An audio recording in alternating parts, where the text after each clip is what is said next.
and is providing services to 1.8 crore farmers with trading volume of 3 lakh crores of rupees.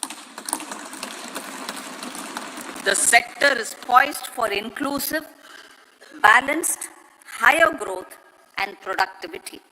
These are facilitated from farmer-centric policies, income support, coverage of risks through price and insurance support, promotion of technologies and innovations through startups. Empowering the Amrit PD, the Yuva. Our prosperity depends on adequately equipping and empowering the youth. The National Education Policy 2020 is ushering the transformational reforms. PM Schools for Rising India, PM Shri, are delivering quality teaching and nurturing holistic and well-rounded individuals. The Skill India mission has trained 1.4 crore youth, upskilled and reskilled 54 lakh youth, and established 3,000 new ITIs. A large number of institutions of higher learning, namely 7 IITs, 16 triple ITs, 7 IIMs, 15 AIMS, and 390 universities have been set up. PM Mudra Yojana has sanctioned 43 crore loans aggregating to 22.5 lakh crores of rupees for entrepreneurial aspirations of our youth. Besides that, Fund of Funds, Startup India, and Startup Credit Guarantee schemes are assisting our youth. They are also becoming Rozgar Data. The country is proud of our youth scaling new heights in sports. The highest ever medal tally in Asian Games and Asian Para Games in 2023 reflects a high confidence level.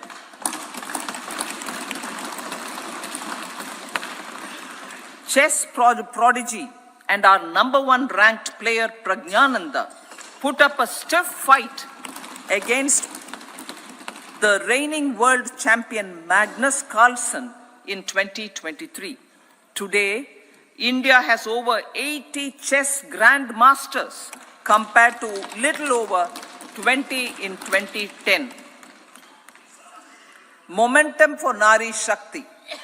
The empowerment of women through entrepreneurship, ease of living, and dignity for them has gained momentum in these 10 years. 30 crore Mudra Yojana loans have been given to women entrepreneurs. Female enrollment in higher education has gone up by 28% in 10 years. In STEM courses, girls and women constitute 43% of enrollment, one of the highest in the world. All these measures are getting reflected in the increasing participation of women in workforce. Making triple talaq illegal, reservation of 1/3 seats for women in the Lok Sabha and state assemblies, and giving over 70% houses under PM Awas Yojana in rural areas to women,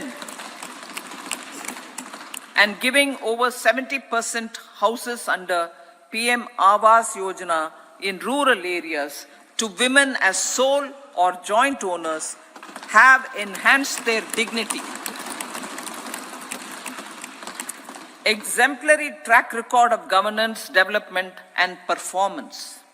Besides delivering on high growth in terms of gross domestic product, the government is equally focused on a more comprehensive GDP, that is, governance, development, and performance. Our government has provided transparent, accountable, people-centric, and prompt, trust-based administration with citizen-first and minimum government, maximum governance approach. The impact of all-round development is discernible in all sectors. There is macroeconomic stability, including in the external sector. Investments are robust. The economy is doing well. People are living better and earning better, with even greater aspirations for future. Average real income of the people has increased by 50%. Inflation is moderate. People are getting empowered, equipped, and enabled to pursue their aspirations. There is effective and timely delivery of programs and of large projects. Economic management. The multi-pronged economic management over the past 10 years has complemented people-centric, inclusive development. Following are some of the major elements. 1. All forms of infrastructure, physical, digital, or social, are being built in record time.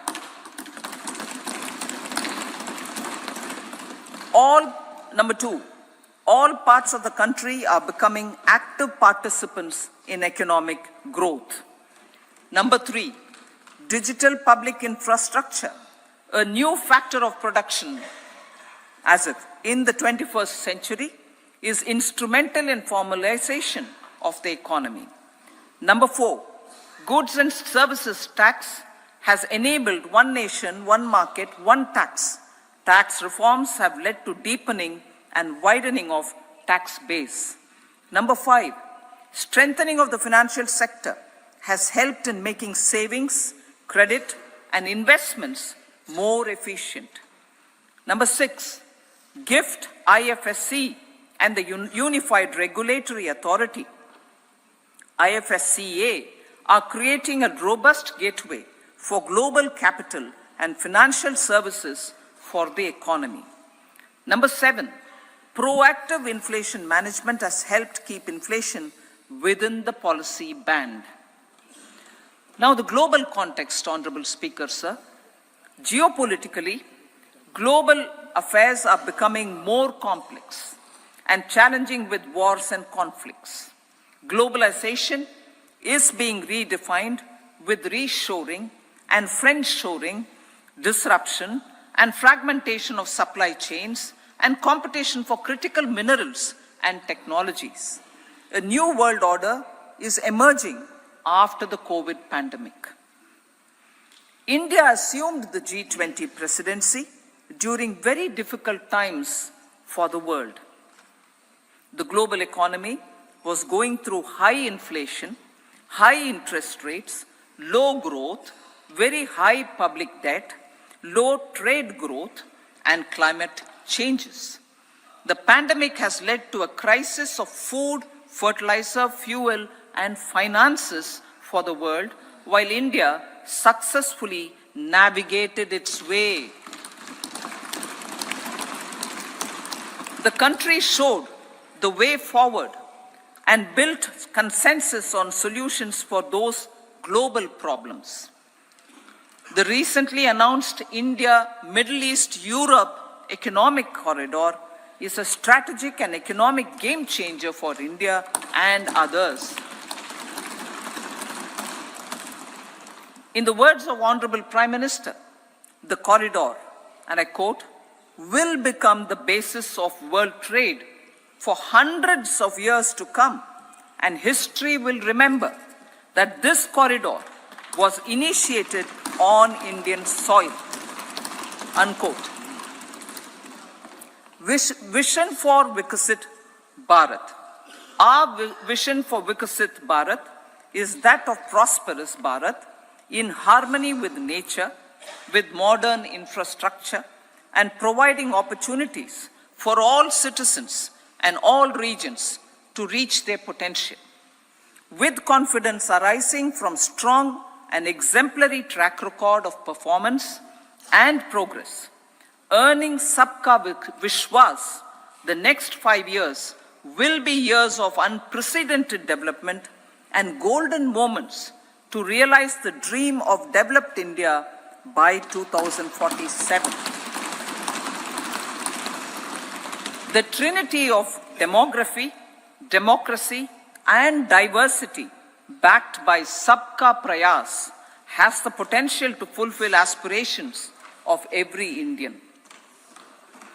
As Honorable Prime Minister in his Independence Day address to the nation mentioned, I quote, "There is no dearth of opportunities, as many opportunities as we want. The country is capable of creating more opportunities. Sky is the limit," unquote. Strategy for Amrit Kal. Our government will adopt economic policies that foster and sustain growth, facilitate inclusive and sustainable development, improve productivity, create opportunities for all, help them enhance their capabilities, and contribute to generation of resources to power investments and fulfill aspirations. Guided by the principle, reform, perform, and transform, the government will take up next generation reforms and build consensus with the states and stakeholders for effective implementation.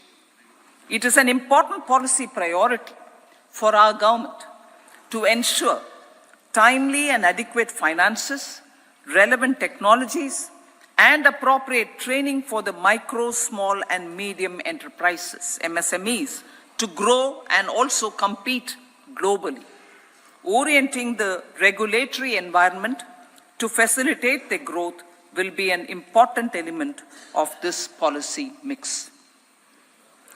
Aligning with the Panchamrit goals, our government will facilitate sustaining high and more resource-efficient economic growth. This will work towards energy security in terms of availability, accessibility, and affordability.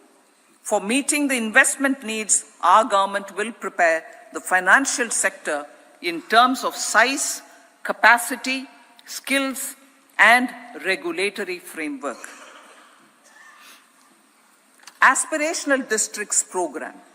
Our government stands ready to assist the states in faster development of aspirational districts and blocks, including generation of ample economic opportunities. Development of the East. Our government will pay utmost attention to make the eastern region and its people a powerful driver of India's growth. PM Awas Yojana Grameen. Despite the challenges due to COVID, implementation of PM Awas Yojana Grameen continued, and we are close to achieving the target of 3 crore houses. 2 crore more houses will be taken up in the next 5 years to meet the requirement arising from increase in the number of families. Rooftop solarization and Muft Bijli. Through rooftop solarization, 1 crore households will be enabled to obtain up to 300 units free electricity every month.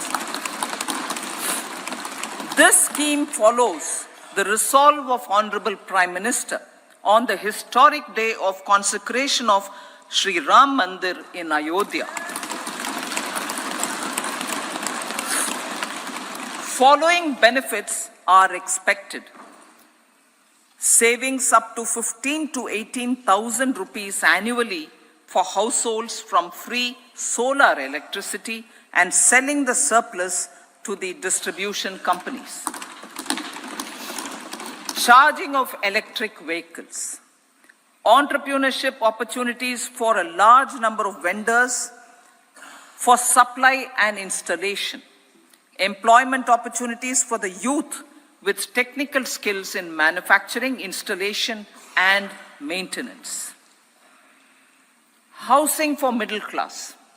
Our government will launch a scheme to help deserving sections of the middle class, and I quote from Honorable Prime Minister's words, living in rented houses or slums or chawls and unauthorized colonies, unquote, to buy and build to buy or build their own houses.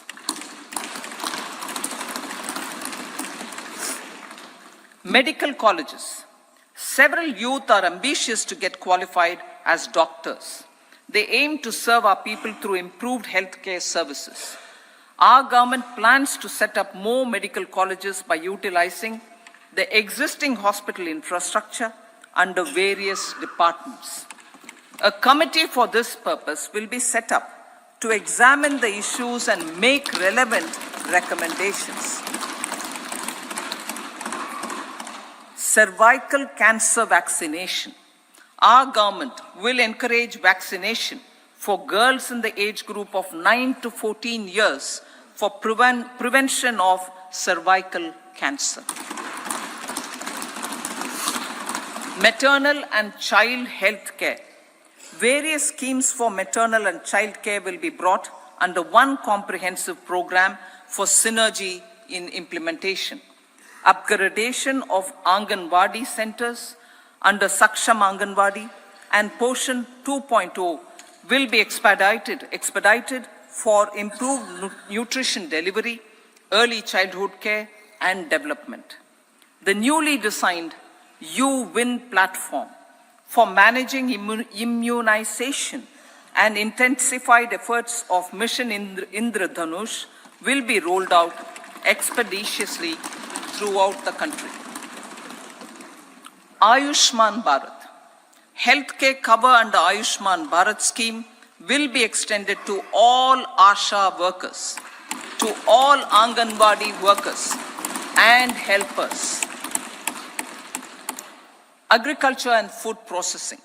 The efforts of value addition in agriculture sector and boosting farmers' incomes will be stepped up. Pradhan Mantri Kisan Sampada Yojana has benefited 38 lakh farmers and generated 10 lakh employment. Pradhan Mantri Formalization of Micro Food Processing Enterprises Yojana has assisted 2.4 lakh SHGs and 60,000 individuals with credit linkages. Other schemes are complementing the efforts for reducing post-harvest losses and improving productivity and incomes.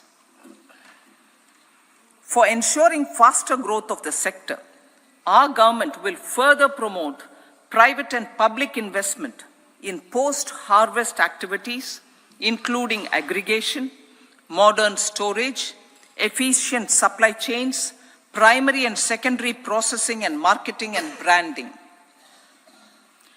Nano DAP. After the successful adoption of nano urea, application of nano DAP on various crops will be expanded in all agroclimatic zones. Atmanirbhar Oil Seeds Abhiyan.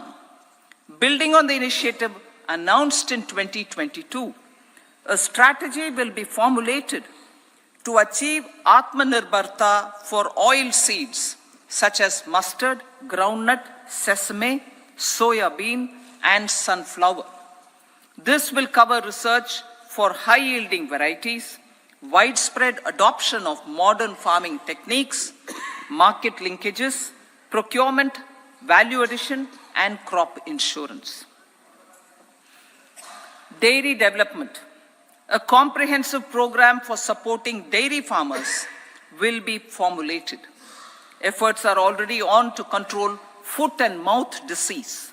India is the world's largest milk producer with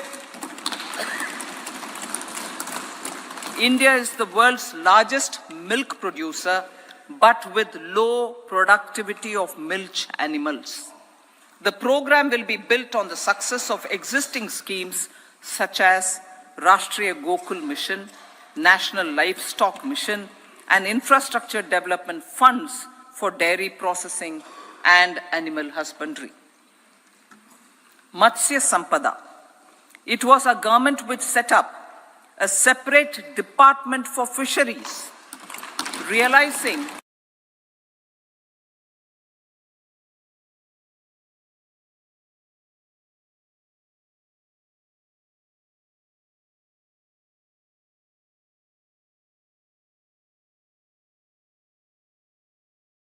Number 3, high traffic density corridors. The projects have been identified under the PM Gati Shakti for enabling multimodal connectivity. They will improve logistics efficiency and reduce cost. The resultant decongestion of the high traffic corridors will also help in improving operations of passenger trains, resulting in safety and higher travel speed for passengers.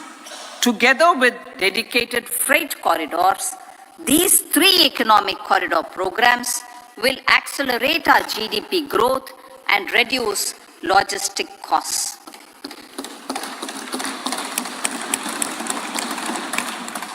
40,000 normal rail bogies will be converted to Vande Bharat standards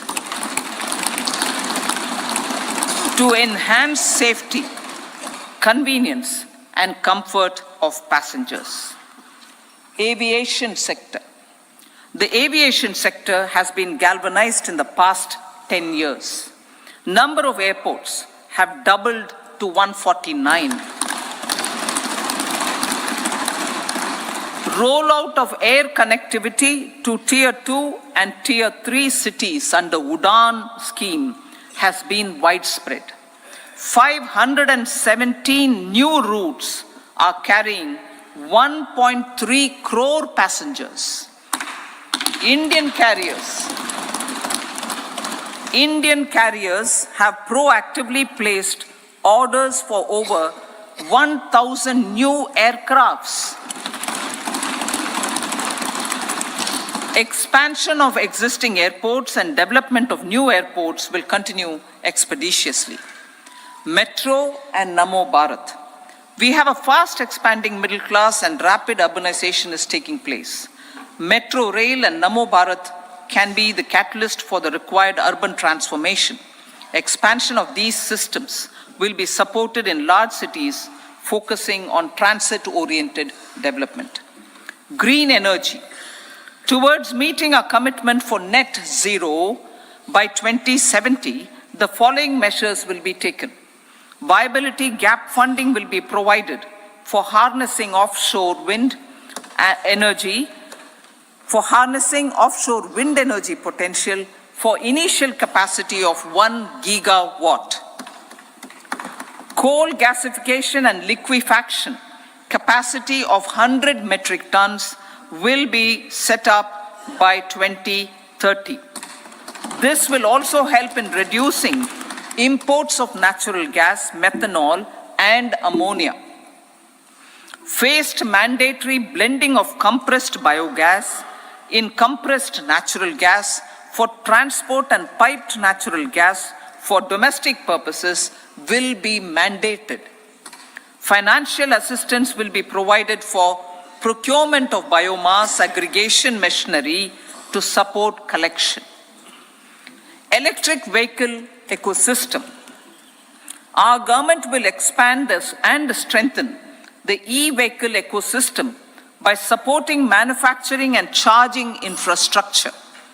Greater adoption of e-buses for public transport networks will be encouraged through payment security mechanism. Biomanufacturing and biofoundry.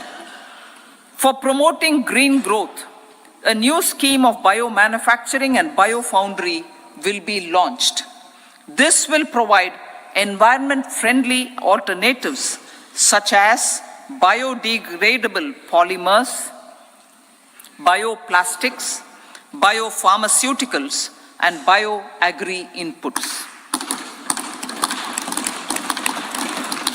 This scheme will also help in transforming today's consumptive manufacturing paradigm to the one based on regenerative principles. Blue Economy 2.0. For promoting climate resilient activities for Blue Economy 2.0, a scheme for restoration and adaptation measures and coastal aquaculture and mariculture with integrated and multi-sectoral approach will be launched. Comprehensive development of tourist centers. The success of organizing G20 meetings in 60 places presented diversity of India to global audience. Our economic strength has made the country an attractive destination for business and conference tourism. Our middle class also now aspires to travel and explore. Tourism, including spiritual tourism, has tremendous opportunities for local entrepreneurship. States will be encouraged to take up comprehensive development of iconic tourist centers, branding and marketing them at global scale. A framework for rating of the centers based on quality of facilities and services will be established. Long-term interest-free loans will be provided to states for financing such development on matching basis. To address the emerging fervor for domestic tourism, Honorable Speaker, sir, projects for port connectivity, tourism infrastructure, and amenities will be taken up on our islands, including Lakshadweep. This will help in generating employment also. Promoting investments. The FDI inflow during 2014 to 23 was $596 billion US, marking a golden era. That is twice the inflow during 2005 to 14. For encouraging sustained foreign investment, we are negotiating bilateral investment treaties with our foreign partners in the spirit of First Develop India. FDI is First Develop India. Reforms in the states for Vikasit Bharat. Many growth and development enabling reforms are needed in the states for realizing the vision of Vikasit Bharat. A provision of 75,000 crore rupees as 50-year interest-free loan is proposed this year to support those milestone-linked reforms by the state governments. Societal changes. The government will form a high-powered committee for an extensive consideration of the challenges arising from fast population growth and demographic changes. The committee will be mandated to make recommendations for addressing these challenges comprehensively in relation to the goal of Vikasit Bharat. Amrit Kal as Kartavya Kal. Our government stands committed to strengthening and expanding the economy with high growth and to create conditions for people to realize their aspirations.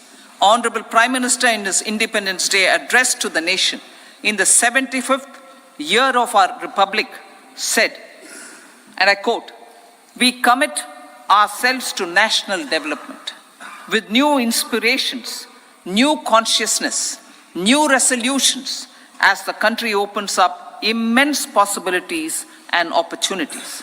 It is our Kartavya Kal." Unquote. Every challenge of the pre-2014 era was overcome through our economic management and our governance. These have placed the country on a resolute path of sustained high growth. This has been possible through right policies, true intentions, and appropriate decisions. In the full budget in July, Honorable Speaker, our government will present a detailed roadmap for our pursuit of Vikasit Bharat.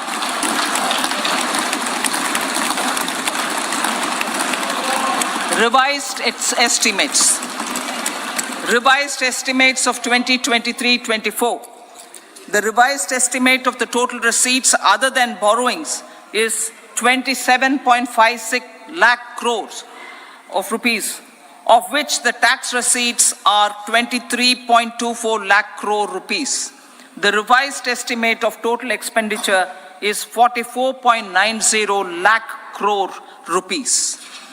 The revenue receipts at 30.03 lakh crore rupees are expected to be higher than the budget estimate, reflecting strong growth momentum and formalization in the economy. The revised estimate of the fiscal deficit is 5.8% of GDP, improving on the budget estimate, notwithstanding moderation in the nominal growth estimates. Budget estimates for 2024-25. Coming to the year 2024-25, the total receipts other than borrowings and total expenditure are estimated at 30.80 and 47.66 lakh crore rupees respectively. The tax receipts are estimated at 26.02 lakh crore rupees. The scheme of 50-year interest-free loan for capital expenditure to states will be continued this year with an outlay of 1.3 lakh crore rupees.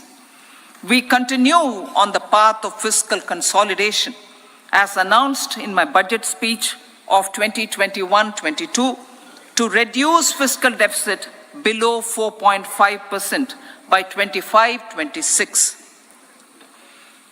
The fiscal deficit in 2024-25 is estimated to be 5.1% of GDP, adhering to that path. So the gross and net market borrowings through dated securities during 24-25 are estimated at 14.13 lakh crore rupees and 11.75 lakh crore respectively. Both will be less than that in 23-24. Now that the private investments are happening at scale, the lower borrowings by the central government will facilitate larger availability of credit for the private sector. Vote on account. I'll be seeking vote on account approval of the Parliament through the appropriation bill for a part of the financial year 2024-25. I will now move to part B. Honorable Speaker, sir, over the last 10 years, the direct tax collections have more than trebled and the return filers swelled 2.4 times. I would like to assure the taxpayers that their contributions have been used wisely for the development of the country and welfare of its people. I appreciate the taxpayers for their continued support. The government has reduced and rationalized tax rates. Under the new tax scheme, there is now no tax liability for taxpayers with income up to 7 lakh rupees, up from 2.2 lakh rupees in the financial year 2013-14. The threshold for presumptive taxation for retail businesses was increased from 2 crores to 3 crores. Similarly, the threshold for professionals eligible for presumptive taxation was increased from 50 lakh rupees to 75 lakh rupees. Also, corporate tax rate was decreased from 30% to 22% for existing domestic companies and to 15% for certain new manufacturing companies. Honorable Speaker, sir, in the last 5 years, our focus has been to improve taxpayer services. The age-old jurisdiction-based assessment system was transformed with the introduction of faceless assessment and appeal, thereby imparting greater efficiency, transparency, and accountability. Introduction of updated income tax returns, a new Form 26AS, and pre-filling of tax returns have made filing of tax returns simpler and easier. Average processing time of returns has been reduced from 93 days in the year 2013-14 to a mere 10 days this year, thereby making refunds faster. Indirect taxation. By unifying the highly fragmented indirect tax regime in India, the GST has reduced the compliance burden on trade and industry. The industry has acknowledged the benefits of GST. According to a recent survey conducted by a leading consulting firm, 94% of industry leaders view the transition to GST as largely positive. According to 80% of the respondents, it has led to supply chain optimization, as elimination of tax arbitrage and octroi has resulted in disbanding of checkposts at the state and city boundaries. At the same time, tax base of GST more than doubled, and the average monthly gross GST collection has almost doubled to 1.66 lakh crores this year. States too have benefited. States' SGST revenue, including compensation released to states in the post-GST period of 2017-18 to 2022-23, has achieved a buoyancy of 1.22.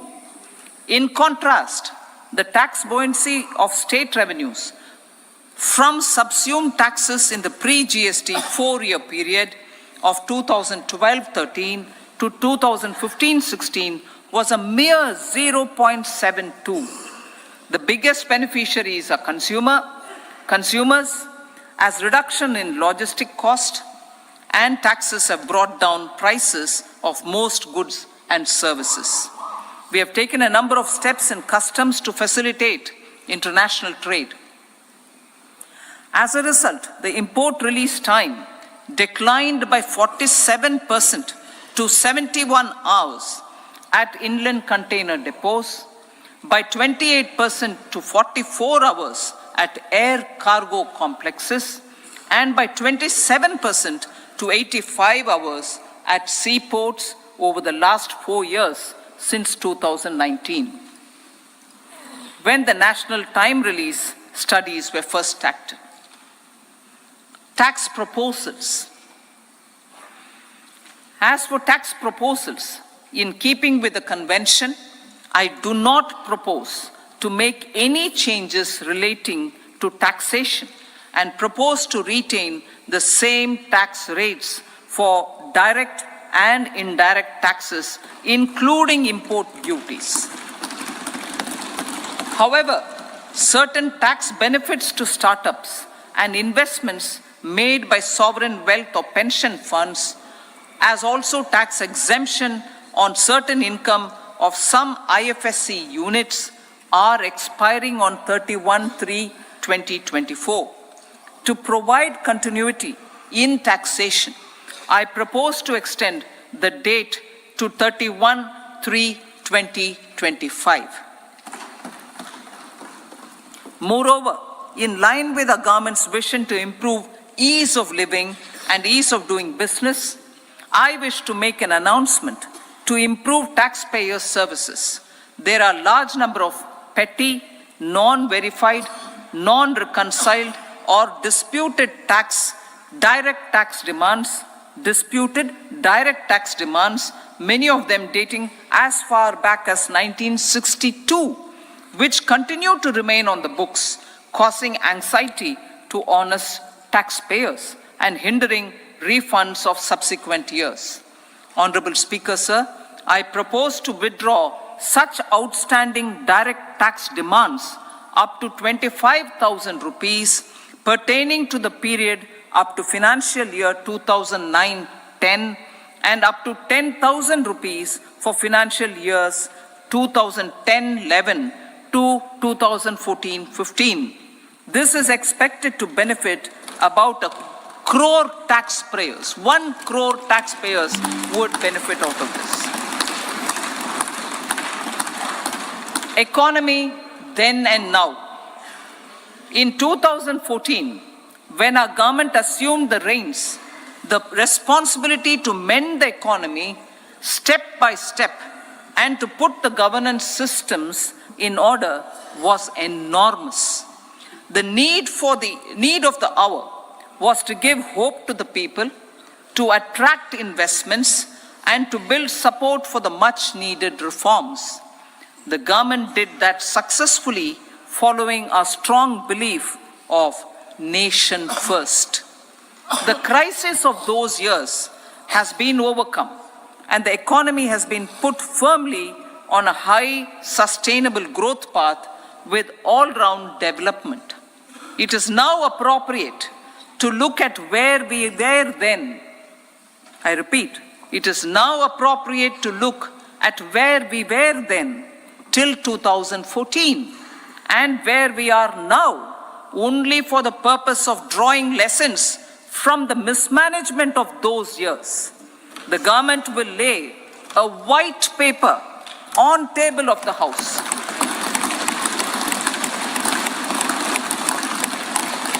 The exemplary track record of governance, development and performance, effective delivery and Jan Kalyan has given the government trust, confidence and blessings of the people to realize whatever it takes, the goal of Vikasit Bharat with good intentions, true dedication and hard work in the coming years and decades. With this, Honorable Speaker, I commend the interim budget to this august House. Jai Hind.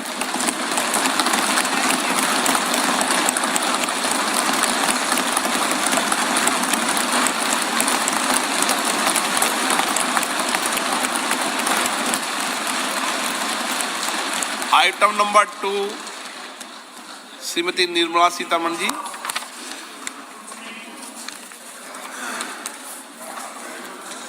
So, with your permission, I rise to lay on the table the following statements. Under Section 3(1) of the Fiscal Responsibility and Budget Management Act 2003, medium-term fiscal policy cum fiscal policy strategy statement and macroeconomic framework statement. Item number 3 Shrimati Nirmala Sitharaman ji. Sir, with your permission, I rise to move for leave to introduce the Finance Bill 2024. प्रश्न ये है कि विधेयक को पुनर्स्थापित करने की अनुमति प्रदान की जाए।